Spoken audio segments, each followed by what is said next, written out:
Welcome to Founders Future, a podcast powered by Closers.io, where we dive into the journeys of innovative entrepreneurs and explore the road ahead for them and their companies. I'm your host, Ammar Elm, and in each episode, we uncover the stories behind impactful ventures, the challenges faced along the way, and the strategies driving their future growth. Today, we are absolutely thrilled to be joined by Kieve Huffman, founder and CEO of Engager Labs, a boutique consultancy that helps alternative wellness brands from cannabis to psychedelics to functional mushrooms scale from seven figures and beyond. With deep roots in music, media, and digital, Kieve applies a proven framework to build authentic cultural brands. Kieve, welcome to Founders Future. Hey, thanks for having me on. I'm happy to be here. It's an exciting time right now, and I'm happy to be talking to anyone that's interested in learning more about the founder journey that's gotten me to where I am. There you go. So let's start from the beginning. Take us back to before you started Engager Labs. What were you doing at the time? And then what was really the motivation behind starting the company? Yeah, thanks for asking. My background was working in a couple of different sectors, mainly in music and then technology and then cannabis. And what I had found over time is that there was really a need for more help with these businesses as it related to bringing in all the different factors that were able to help them as they wanted to scale. And I had some unique qualities that I was able to bring from all my backgrounds into this mix. And so what I've really been focusing on is building out an ecosystem Mm, for wellness brands. And some of it's focused, like you said, on helping them build the brands. But yeah, really what I just came upon was that a lot of brand owners would come to me looking for help. And because in particular, when it comes to wellness, mm, there's a lot of founders that are passionate. They're maybe doctors, or maybe they're product developers, but they're yeah, not necessarily steeped in the understanding of how to build a business. yeah. That makes perfect sense. Like they're good at what they do. They understand how to deliver the product, but maybe they don't know how to get it in front of more people, sell the product, build the infrastructure behind that. Is that what you mean? Yeah, absolutely. Sometimes it's like some of the basic aspects of just doing all of the fundamentals when it comes to like just doing a competitive analysis, right? Just understanding who your target audience is, Mm, just doing a very basic P&L. I mean, there's yeah, just a lot of things that a lot of these guys, they get so excited about solving a problem and helping people that it's okay, ready, shoot, aim. It's versus, okay, let's put some structure around this. yeah, I love that. So let's give the listeners a little bit more of a holistic understanding to engage your labs today. Who would you say is your ideal customer? Who do you love to work with? And then from there, what are the different offers and services that you provide? Absolutely. We work with really any stage of a founder and company that is trying to bring more natural, holistic products and services Mm, out to the public. And really, the sweet spot for us are businesses that typically have found a product market fit, don't understand what it takes to actually scale the business, how to get it from, okay, we know that we're onto something here, but yeah. we want to build something that's meaningful, either for an exit or just to be sustainable. And right now, for instance, I'm working in a variety of different aspects, everything from longevity to biohacking to functional mushrooms and Yeah. to nootropics, a little bit in cannabis, not as much as I used to.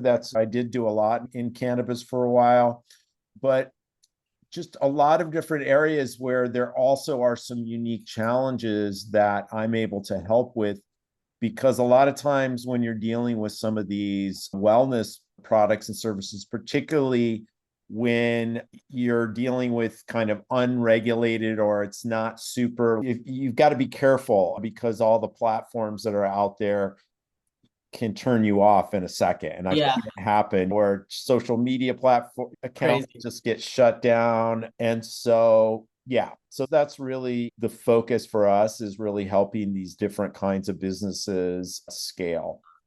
Got it.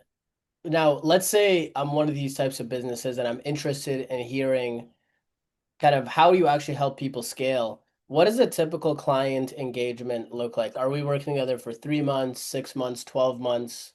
Walk me through that.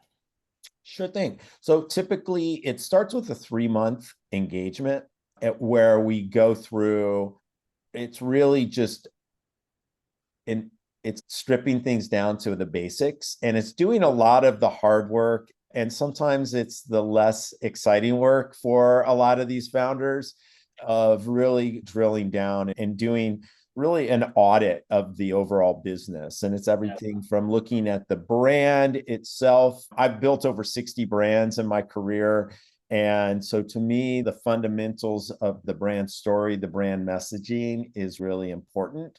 And then making sure that you've built the structure. So it's a 3-month initial sort of deep dive.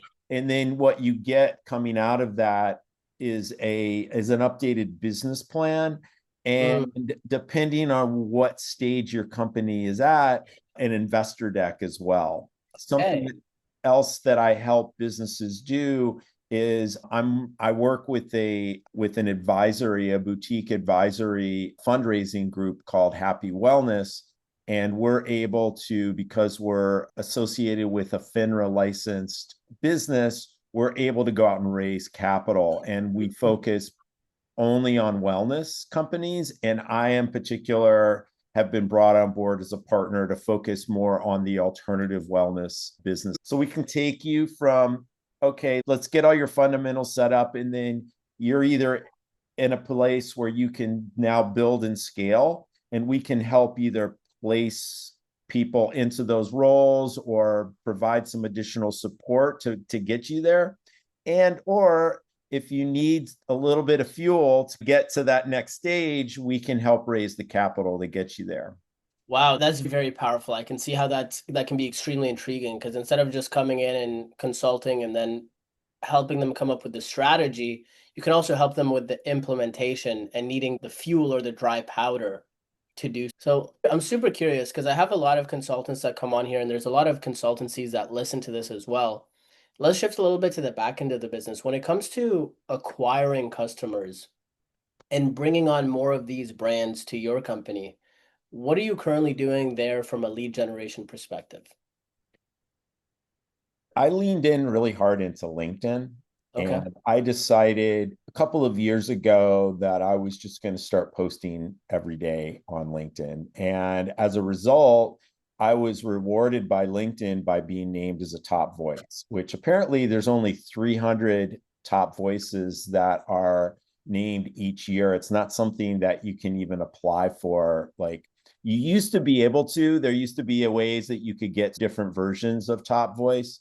Mm, And so what I've found is that because I have a large audience there, and because I've been designated as a top voice, that LinkedIn is an incredible lead gen tool for me. Just by me going out and talking about all the different things that I'm working on and doing, I am attracting the types of businesses and brands through that. And then I have a funnel that I put people through on my URL, which is engagerglobal.com, where people can learn a lot more about the process and what's involved, and can actually apply, because I'm not a one size fits all. It doesn't work for everyone. So there is an yeah. application process, and I have to be selective with which brands that I do bring on board. Yeah, and just making sure that I'm truly going to be able to help them in the way that they need, and also that they can afford my services. And that what I find is there's a lot of earlier stage companies that come in that can't really afford the full services. And the last thing I want to do is put you in a position where you're in the hole, or a Yeah. founder's putting money on their credit card to pay for my services. I've been there. I understand sometimes you're willing to do whatever it takes. But yeah, so, LinkedIn is my primary goal. I also just launched a Substack. Okay. It's called The Business of Plants Over Pills. And I Cool. put some of my longer form content there, and I'm starting to build out my audience as well on Substack. So LinkedIn and Substack are my two main lead gen. Nice. So LinkedIn, it sounds like it's mainly organic content that you're posting and people reach out as a result. It doesn't sound like you're using Navigator or Sales Nav really that much. Not really. I was at a certain point in time. And what I found, and I'm on the receiving end, is on LinkedIn, there's a little bit of fatigue right now of people getting their DMs bombarded. And so what I try to do is I try to go to the DMs once there's at least an initial interest. So I'll go in and use more of the tools. Okay, who's engaging with my posts? Who's actually looking at my posts? And use it more that way versus doing a cold outreach campaign. Yeah, I get that for sure. One topic that I always like to bring up when we're talking about lead gen is the idea of predictable lead generation, right? Having some sort of machine that is built into the business that can consistently bring in leads. So when you think about that, I'm curious if there's anything that you're thinking about implementing or what your thought process is around that specifically, because I think that's a lot of consultants miss that, and it's absolutely necessary for them to be able to grow and scale. Yeah, look, I would admit that's probably because I run a lean and small team, and I've been very hesitant to integrate AI into my outreach program and my lead gen, mainly because of I'm a little bit of a control freak when it comes to my messaging, and I don't really want. And I've been on the other end of it where I've had friends of mine. I see stuff in my DM, and I'm like, "Did AI write this? Because I know this isn't your voice." I really want to make sure that it's locked in, and I feel really comfortable.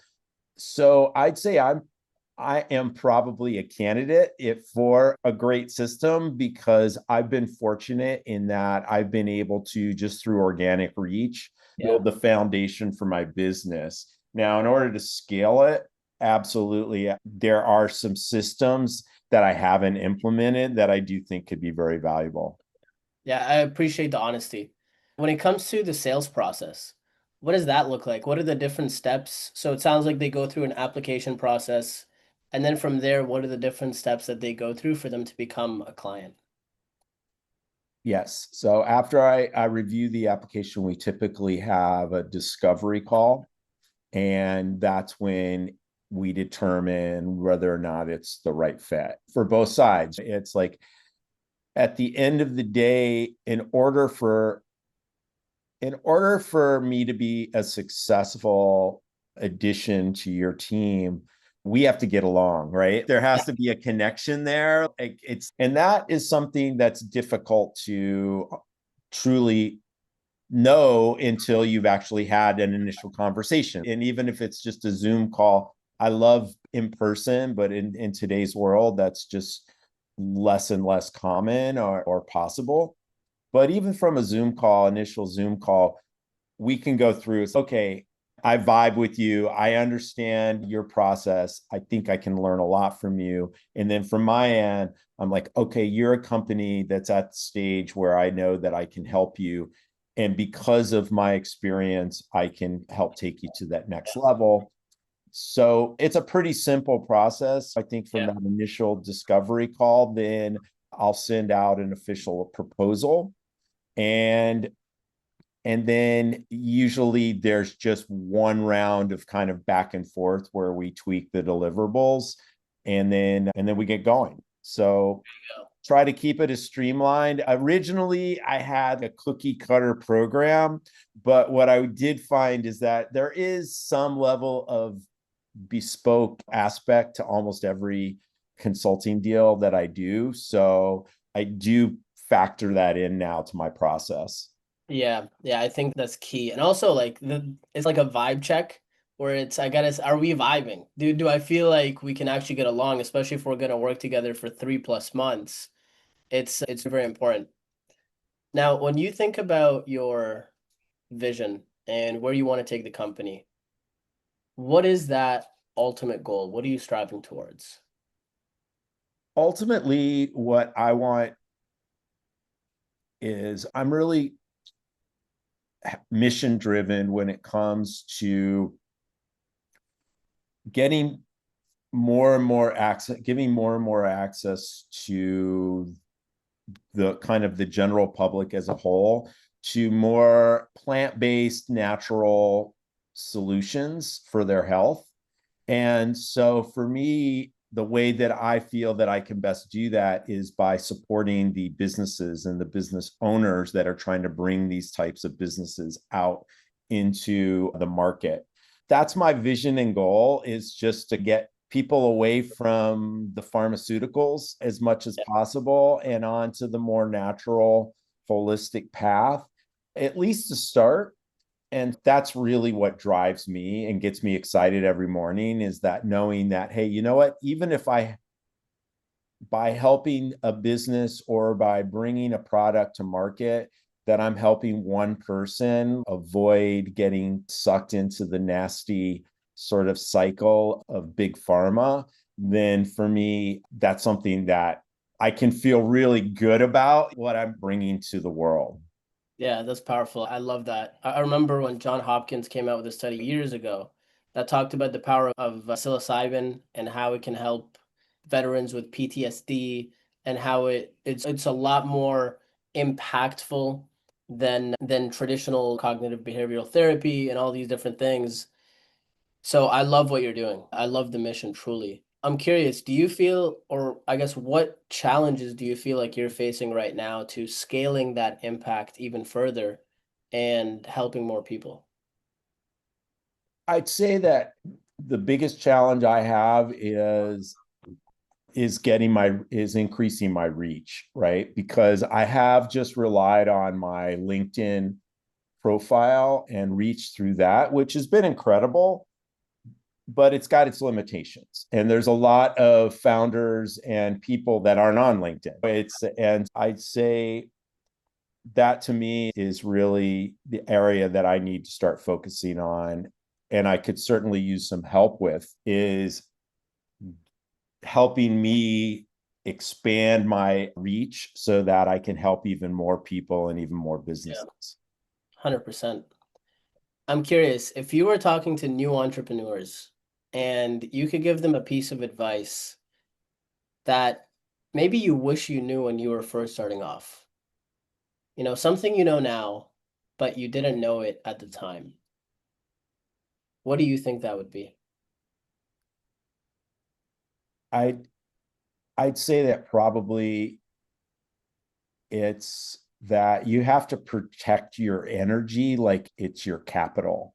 I think that we're in this like hustle culture where people feel like working harder is going to get you further. But what I found is like working smarter is what gets you further along, and following your passion. It's because I see a lot of founders just, and I did this myself with some of my earliest companies that I founded, is that I got so bogged down in the process. And sometimes I didn't even enjoy it, but I was doing it because I felt like I had to do it.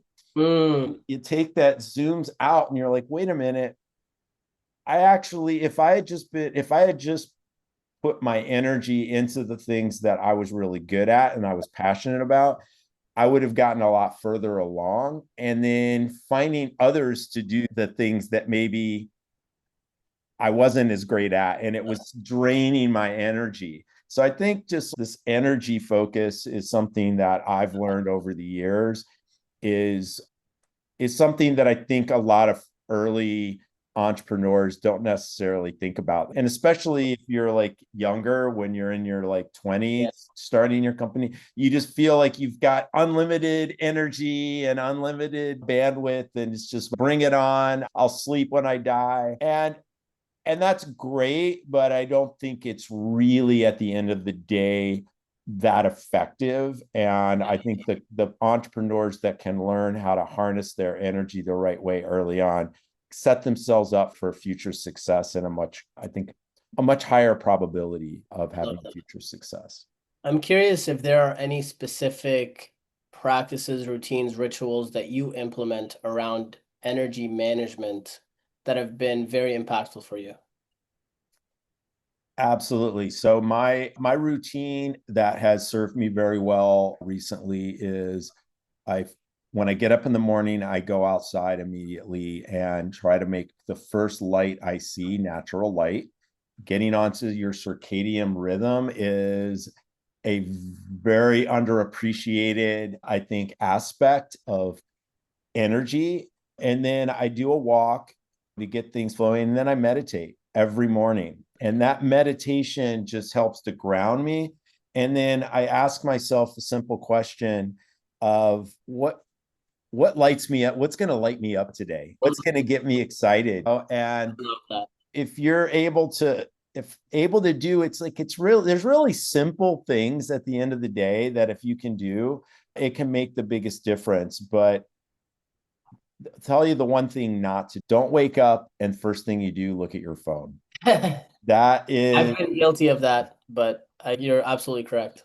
it's a good way. It's a great way to let external forces drive your energy and drive your Mhm. direction Yeah. versus you having control and setting your intention to start with, and then looking at your phone because you're set and it's like you've got your day and your mindset before you're allowing others to come in and steal your energy and get you into a fire drill before you even had a chance to take a shower. Yeah, 100%. It increases your cortisol, makes you more stressed right off the bat, makes you reactive instead of proactive. Kieve, thank you so much for your time today. I'm glad that we were Absolutely. finally able to do this. I know we talked a couple weeks ago, but what is the best way for people to reach out to you? So LinkedIn, as I mentioned, I am responsive to my DMs. And then I'd also say you can always reach me through my email, which is kieve@engagerglobal.com. Awesome. Awesome. So that wraps up another insightful episode of Founders Future. To our listeners, if you enjoyed this episode, don't forget to subscribe and don't forget to check out Kieve on all the platforms. We'll make sure we'll link everything somewhere around here. And if you're a business owner and you're looking to scale your business and really enhance your sales and marketing efforts, visit closers.io to discover how we can support your growth journey. Until then, keep on climbing.